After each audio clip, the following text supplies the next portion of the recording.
Hello friends, welcome to our initiative of daily PT pointers in which we will discuss important headlines of the day from various sources like Press Information Bureau, the Hindu newspaper and Indian Express for 8th of July. So the first topic is government releasing report on performance grading index 2.0 for the year 2021 and 22. ये topic आपका business standard newspaper में आया था and education के लिए relevant है. Now, ये जो रिपोर्ट है ये आपकी रिलीज करी है department of school education and literacy under Ministry of Education, and this index assesses the performance of school education system at the state and union territory level. ये जो इंडेक्स है ये पहली बार 2017-18 में रिलीज करा गया था एंड इस इंडेक्स में 73 इंडिकेटर्स पे स्कूल्स को असेस करा जाता है. ये 73 indicators are grouped into two categories, that is outcomes and governance management. And ये दो कैटेगरीज हैं ये 6 डोमेन्स के अंदर डिवाइडेड हैं. वो है आपकी learning outcomes, access, infrastructure facilities, equity, governance process and teachers education and training. इस इंडेक्स में स्टेट्स एंड यूटीज को 10 ग्रेड्स में क्लासिफाई करा जाता है. जो हाईएस्ट अचीवेबल ग्रेड है वो है आपका Daksh, which is for a state और UT scoring more than 940 points out of a total of 1000 points. And जो लोएस्ट ग्रेड है आपका वो है Akankshi 3 which is for a score up to 460. अब हम इसके आउटकम्स के बारे में देखें तो जैसे मैंने बताया कि 10 ग्रेड्स हैं, दक्ष, उत्कर्ष, अति उत्तम, उत्तम, प्रचेष्टा 1, प्रचेष्टा 2, प्रचेष्टा 3, आकांक्षी 1, आकांक्षी 2, आकांक्षी 3. और ये उनका ग्रेड स्कोर यहाँ पे इस इंफोग्राफिक में इंक्लूडेड है. तो आप देख सकते हैं कि कोई भी स्कूल दक्ष से लेकर प्रचेष्टा 1 के अंडर नहीं आया है. Only 2 states and UTs namely Punjab and Chandigarh have attend the grade Prachesta 2. फिर प्रचेष्टा 3 में 3 स्टेट्स और यूटीज हैं, Delhi followed by Kerala and Gujarat. तो चंडीगढ़ टॉप पे है फॉलोड बाय पंजाब, फिर दिल्ली, फिर केरला, फिर गुजरात. नेक्स्ट टॉपिक है हमारा क्रिमिनल डिफेमेशन के ऊपर. ये टॉपिक आपका द हिंदू न्यूज़पेपर के पेज 1 पे आया एंड पॉलिटिकली रेलेवेंट है. और न्यूज ये है कि Gujarat high court has declined to stay the conviction of Rahul Gandhi in a criminal defamation case in which he was sentenced to 2 years in jail by a Surat court. तो सूरत का जो सेशन कोर्ट है वहां उसने कुछ महीने पहले राहुल गांधी को क्रिमिनल डिफेमेशन में आपका चार्ज करा था. उन्होंने अपील करी गुजरात हाई कोर्ट में. गुजरात हाई कोर्ट ने उनकी अपील को डिसमिस कर दिया है. तो पहले तो डिफेमेशन का मतलब समझ लेते हैं. Defamation is the act of communicating to a third party false statements about a person, place और things that results in damage to its reputation. तो यानी कि अगर आप मेरे बारे में कुछ उल्टा सीधा किसी और को बोल रहे हैं जिससे मेरी रेपुटेशन खराब होती है वो डिफेमेशन होती है. डिफेमेशन 2 टाइप की होती है, civil defamation and criminal defamation. Civil defamation होती है वो टॉर्ट लॉ से डिराइव्ड होती है. टॉर्ट लॉ मतलब ये होते हैं ऐसे लॉ जो कोडिफाई नहीं होते पर जो जुडिशियल वर्डिक्ट्स के बेसिस पे इवॉल्व होते हैं. और जो क्रिमिनल डिफेमेशन है इंडिया में section 499 and section 500 of Indian penal code 1860 के अंडर कवर होता है. सेक्शन 499 आपका क्रिमिनल डिफेमेशन को डिफाइन करता है and section 500 stipulates an imprisonment of up to 2 years with और without fine for criminal defamation. अब ये जो क्रिमिनल डिफेमेशन की जो आपके सेक्शंस है that were challenged in supreme court and in 2016 Supreme Court in Subramaniam Swamy versus Union of India held that the criminal defamation is constitutional under section 499 and 500 IPC. उनका ये argument था कि criminal defamation का clause होना चाहिए because it is a reasonable restriction on freedom of speech and expression under article 19. ये defamation का जो टॉपिक है ये हमने डिटेल में नेक्स्ट आईएएस की अप्रैल 2023 के एडिशन में कवर करा था पेज 24 पे. तो आप नेक्स्ट आईएएस की वेबसाइट से इस एडिशन को डाउनलोड करके आप पढ़ सकते हैं. इसमें बताया कि डिफेमेशन क्या है, सिविल और क्रिमिनल डिफेमेशन में क्या डिफरेंस है. सिविल डिफेमेशन को पूरा डिटेल में बताया है क्या प्रोसेस है, क्रिमिनल डिफेमेशन का क्या प्रोसेस है, क्या आर्ग्यूमेंट्स अगेंस्ट हैं और सुप्रीम कोर्ट का डिटेल्ड व्यू क्या है वो आप यहाँ पे डिटेल में पढ़ सकते हैं. नेक्स्ट टॉपिक है हमारा एक पर्सनालिटी जिनका नाम है KMV नंबूथरी. सो ये टॉपिक आपका हिंदू न्यूज़पेपर के पेज 5 पे आया था एंड ये culture and personality in news के लिए रेलेवेंट है. So recently he passed away. तो ये केरला के एक पेंटर एंड स्कल्प्टर थे and he is also known as artist Namboothiri. He was a proponent of finger painting also and he was mainly known for his line art, जैसे आप इस यहाँ पे न्यूज क्लिपिंग में आप देख सकते हैं, and copper relief works. He served as the chairman of Kerala Lalit Kala Academy and he was also awarded Raja Ravi Verma award by the Kerala Lalit कला अकादमी। नेक्स्ट टॉपिक है हमारा यूनिफॉर्म सिविल कोड के बारे में। आपको पता होगा कि 22nd लॉ कमीशन इस टॉपिक को डिस्कस कर रही है। फिर प्रधानमंत्री मोदी जी ने भी अभी रिसेंटली बोला था कि यूनिफॉर्म सिविल कोड होना चाहिए। तो ये टॉपिक आपका आया है हिंदू के पेज 7 पे एंड ये पॉलिटी एंड गवर्नेंस के लिए रिलेवेंट है। यूनिफॉर्म सिविल कोड के बारे में हमने डेली पीटी पॉइंटर्स में एंड न्यूज सेक्शन में भी कवर करा है, पर ये जो आज आर्टिकल आया है इसका मेजर फोकस है कि यूसीसी का क्या इंपैक्ट होगा ट्राइबल्स पे। नॉर्मली हम सोचते हैं कि यूसीसी का सिर्फ रिलीजन्स के ऊपर इंपैक्ट होगा, मुस्लिम कम्युनिटी के ऊपर, क्रिश्चियन कम्युनिटी के ऊपर, पर एक और कंसर्न है कि ट्राइबल्स जिनके अलग अलग कस्टम्स है उस पे यूसीसी का क्या इंपैक्ट होगा। तो हो सकता है यूपीएससी स्पेसिफिकली इस चीज पे क्वेश्चन पूछ ले कि what will be the implications of UCC on tribals, तो वो आप इस आर्टिकल से इसकी डायमेंशंस आप पढ़ सकते हैं। नेक्स्ट टॉपिक है हमारा गीता प्रेस। ये टॉपिक आपका हिंदू न्यूज़पेपर के पेज 8 पे आया था एंड ये अवार्ड्स कल्चर के लिए रेलेवेंट है मेनली। गीता प्रेस वैसे हमने कुछ दिन पहले भी डिस्कस करा था,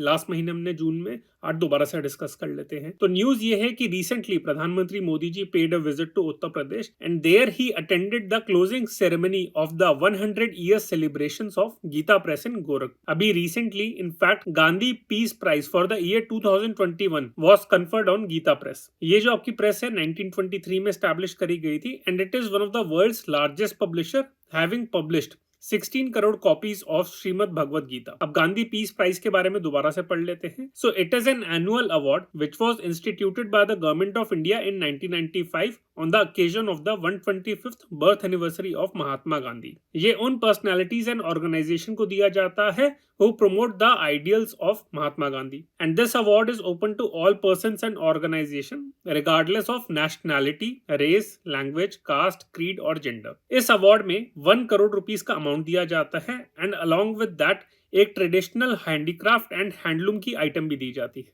अगर ऑर्गेनाइजेशंस में पास्ट रेसिपिएंट देखें तो वो है आपकी Indian space research organisation, Ramakrishna mission, Grameen bank of Bangladesh, Vivekananda Kendra, Akshaya Patra based in Bengaluru and Sulabh international based in new Delhi. Past recipients में कुछ प्रोमिनेंट इंडिविजुअल्स देखें तो साउथ अफ्रीका के Nelson Mandela and archbishop Desmond Tutu, आपके फिर बाबा आमटे एंड चांदी प्रसाद भट्ट, इनको अवार्ड दिया गया है। और रीसेंट अवार्डीज में देखें तो गीता प्रेस को तो 2021 के लिए अवार्ड दिया गया है, बट 2020 में पोस्टमसली बांग्लादेश के शेख मुजीबुर रहमान को अवार्ड दिया गया था 2020 में एंड 2019 में सुल्तान कबूस बिन सैद अल सैद ऑफ ओमान, इनको अवार्ड दिया गया था। फिर मैंने बताया जैसे कि अभी प्रधानमंत्री मोदी जी अभी उत्तर प्रदेश गए हुए थे तो वहां पे उन्होंने बहुत सारे प्रोजेक्ट्स आपके इनॉग्रेट करे थे, तो उसके बारे में पढ़ लेते हैं। और छत्तीसगढ़ में भी उन्होंने कुछ प्रोजेक्ट इनॉग्रेट करे थे, डेडिकेट करे थे। तो ये टॉपिक्स आपके प्रेस इन्फॉर्मेशन ब्यूरो में आए थे, उनके ब्रीफ हेडलाइन देख लेते हैं। So in Uttar Pradesh he inaugurated Pandit Deendayal Upadhyaya junction Sonnagar railway line of dedicated freight corridor. तो डेडिकेटेड फ्रीट कॉरिडोर के बारे में आप पढ़ सकते हैं। He also dedicated the 4-lane widening of Varanasi Jaunpur section of national highway 56। He laid the foundation stone for redevelopment of Manikarnika and Harishchandra ghats. He laid the foundation stone for students hostel at CIPET campus इन करसरा। छत्तीसगढ़ में देखें so he dedicated and laid the foundation stone for 5 national highway projects in Chhattisgarh. He dedicated the doubling of more than 100 kilometer long Raipur Khariar road rail line and 17 kilometer long new railway line connecting Kiyoti and Antagad। He also dedicated the Indian Oil Corporation bottling plant at Korba। तो ये आपका important point है आपका कि Indian oil corporation का जो bottling plant है कोरबा का, वो भी डेडिकेट करा था। नेक्स्ट टॉपिक है हमारा क्लस्टर बॉम्ब्स का। ये टॉपिक आपका हिंदू न्यूज़पेपर में आता है, पेज 11 पे आया था। तो न्यूज ये है कि United States of America has decided to send cluster bombs and armoured vehicles to Ukraine. तो यूक्रेन तो काफी टाइम से डिमांड कर रहा था इनकी, पर यूएस अब तक मना कर रहा था। पर अब उन्होंने देखा कि वॉर का कोई एंड नहीं हो रहा, तो अब उन्होंने डिसाइड करा क्लस्टर बॉम्ब्स यूक्रेन को सप्लाई करेंगे। तो क्लस्टर बॉम्ब्स हैं क्या? So these are weapons that open in the air releasing submunitions और bomblets that are dispersed over a large area and are intended to wreak destruction on multiple targets at once. इस infographic में आप देख सकते हैं कि cluster bombs कैसे work करते हैं। Firstly a projectile is launch from an artillery unit और release from an aircraft and हवा में ही एक प्री डिटरमाइंड टाइम पे this projectile opens and it releases bomblets. तो ये मल्टीपल लोकेशंस पे जाती है एंड वहां पे डैमेज कंडक्ट करती है आपका। लेकिन काफी सारे ह्यूमन राइट ऑर्गेनाइजेशंस होगी वो इसे क्रिटिसाइज करती हैं because cluster bomb release many small bomblets over a wide area, so they pose risk to civilians during attacks and afterwards also. साथ ही में अनएक्सप्लोडेड बॉम्बलेट्स का एक ज्यादा कंसर्न है कि हो सकता है कि जिस टाइम पे बॉम्बलेट्स रिलीज करी है उस टाइम पे एक्सप्लोड नहीं हुई, पर कुछ दिन बाद या फिर जब वॉर खत्म होगी उसके बाद एक्सप्लोड कर रही है अगर किसी ने उसको टच कर दिया। तो ये बहुत बड़ा कंसर्न है, इसी वजह से इनको प्रोहिबिट करा जाता है। और एक कन्वेंशन है जिसका नाम है convention on cluster mutations. So under this convention cluster mutations are prohibited for those nations that have ratified this convention. इस कन्वेंशन को ड्यूब्लिन इन आयरलैंड में अडॉप्ट करा गया था 2008 में। 123 कंट्रीज और स्टेट्स ने इसे साइन करा है, बट मेजर कंट्रीज हैं जैसे इंडिया, यूएसए, रशिया, चाइना, उन्होंने इसे साइन नहीं करा है। नेक्स्ट टॉपिक है हमारा fake news and IT amendment rules 2023। तो बॉम्बे हाईकोर्ट ने ये कहा है कि आईटी अमेंडमेंट रूल्स 2023 में जो वर्ड्स हैं फेक है, फॉल्स है, मिसलीडिंग है, वो प्रॉब्लमेटिक है क्योंकि उन्हें क्लियरली डिफाइन नहीं करा गया, तो गवर्नमेंट उसे मिसयूज कर सकती है। तो इन रूल्स के बारे में देख लेते हैं। इस साल ministry of electronics and information technology that notified the IT intermediary guidelines and digital media ethics code rules 2021। इसके दो ऑब्जेक्टिव थे। Firstly, this amendment empowers the union government to regulate online real money gaming industry which includes fantasy sports sites like rummy, poker, cricket. तो जहां पे ऐसे online games जिसमें money involve है उसको रेगुलेट करता है। सेकेंडली, फेक न्यूज को चेक करने के लिए, उसे कर्ब करने के लिए भी इसमें कुछ प्रोविजंस है। प्रेस इंफॉर्मेशन ब्यूरो जो गवर्नमेंट की एजेंसी है उसके अंडर एक फास्ट टेक यूनिट है। So that agency has been designated. अगर कोई भी जो सोशल मीडिया प्लेटफॉर्म है अगर वहां पे फेक न्यूज है और वहां पे उसको कर्ब नहीं करता, तो that social media platform will lose the safe harbour protection under section 79 of the IT act which allows intermediaries to avoid legal action for what third parties post on their websites. Next topic है हमारा Amazon rain forest. तो ये topic आपका Indian express में आया and geography and environment के लिए relevant है। तो न्यूज यही थी कि अभी आपके ब्राजील में नए प्रेसिडेंट आए हैं, लूला डिसिल्वा। तो जैसे इस साल उन्होंने प्रेसिडेंसी दोबारा से रिज्यूम करी है तो अमेजॉन रेन फॉरेस्ट में डिस्ट्रक्शन कम हो रही है, डिफॉरेस्टेशन कम हो रही है। तो सोचा इस बारे में उसकी ज्योग्राफी एक बार देख लेते हैं। तो अमेजॉन रेन फॉरेस्ट है वो एक ट्रॉपिकल रेन फॉरेस्ट है। In fact Amazon rain forest represents over half of the earth's remaining rain forest. 9 countries share the Amazon basin. So these are located in Latin America, South America में आपका located है, and 60% of the Amazon rain forest is located in आपका Brazil. बाकी 8 countries में भी Amazon rain forest है। Peru में 12% Amazon rain forest है, बोलीविया में 7% है, followed by Colombia, Venezuela, Guyana, Suriname, French Guiana and Ecuador. Amazon जो रिवर है वो इन रेन फॉरेस्ट से पास करती है and it is the largest river in the world by discharge volume.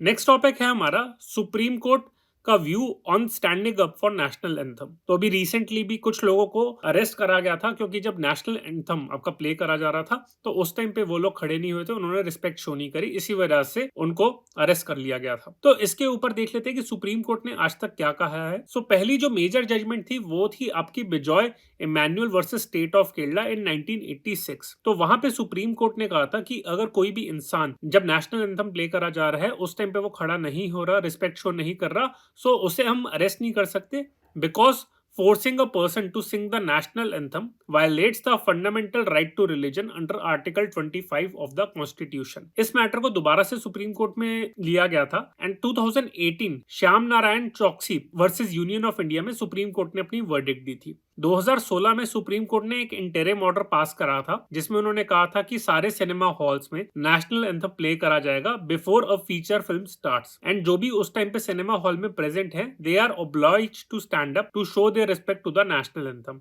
But 2018 में जब उन्होंने फाइनल ऑर्डर पास करा तो उन्होंने 2016 का इंटरिम ऑर्डर मॉडिफाई करा और ये कहा कि playing of the national anthem prior to the screening of feature films in cinema hall is not mandatory but optional और डायरेक्ट। तो ये ऑप्शनल है, सिनेमा हॉल्स प्ले नहीं करेंगे तो भी कोई इशू नहीं है। नेक्स्ट टॉपिक है हमारा टोमेटो क्रॉप्स के रिलेटेड। ये टॉपिक आपका इंडियन एक्सप्रेस में इकोनॉमी में आया है और इनफैक्ट हिंदू न्यूज़पेपर में भी आया था। हिंदू में बड़ा इंटरेस्टिंग आर्टिकल था कि मैकडोनल्ड्स के जो बर्गर हैं उसमें मैकालू टिक्की हो गया तो उन सब में अब टमाटर यूज नहीं करा जाएगा। तो ये हिंदू में एक बड़ी न्यूज आई थी। तो रीजन क्या है कि टमाटो इतना महंगा हो रहा है? क्योंकि क्रॉप्स की डिस्ट्रक्शन हो रही है। तो कर्नाटका में जहां पे टोमेटो क्रॉप्स ग्रो करी जाती है वहां पे the crops are attacked by tomato mosaic virus, और महाराष्ट्र में tomato crops have been attacked by cucumber mosaic virus. तो इन दोनों वायरस के बारे में मैंने सोचा कि आप लोगों को पढ़ा देता हूं। So tomato mosaic virus belongs to the Virgaviridae family and is closely related to tobacco mosaic virus. So, tomato mosaic virus hosts include tomato, tobacco, peppers, and certain ornamental plants. They spread mainly through infected seeds, saplings, agricultural tools, and also through the hands of the nursery workers who are not sanitized. अब cucumber mosaic virus के बारे में बात करें, सो इसके जो host हैं that are more than the tomato mosaic virus. CMV के होस्ट हैं cucumber, melon, eggplant, tomato, carrot, lettuce, cucurbits and some ornamental plants. तो इसके होस्ट काफी ज्यादा हैं. सबसे पहले क्यूकम्बर यानी कि खीरा में आइडेंटिफाई करा था, इस वजह से इसको क्यूकम्बर मोजेक वायरस कहा जाता है. It spreads by aphids which are sap sucking insects. It can also spread through human touch, but in comparison to tomato mosaic virus उसके चांसेस लेस है. नेक्स्ट टॉपिक है हमारा एम्बरग्रिस. ये topic आपका Indian express में आया था and environment के लिए रिलेवेंट है. तो न्यूज यही थी कि ambergris worth ₹4 crore was found in dead whale. तो यही न्यूज थी कि क्या है ये रेयर सब्सटेंसेस का यूज क्या है, इतना महंगा क्यों है. तो फ्रेंच में एम्बरग्रेस का मतलब है ग्रे एम्बर. तो ये एक वैक्सी सब्सटेंस है that originates from the digestive system of protected sperm whales. इसे इनकरेक्टली वेल वॉमिट भी कहा जाता है. अब now it is produced in the gastrointestinal tract of some sperm whales and इसका जो एप्लीकेशन है वो है परफ्यूम्स में इसका. बट कुछ कंट्रीज में जैसे कि यूएसए, ऑस्ट्रेलिया एंड इंडिया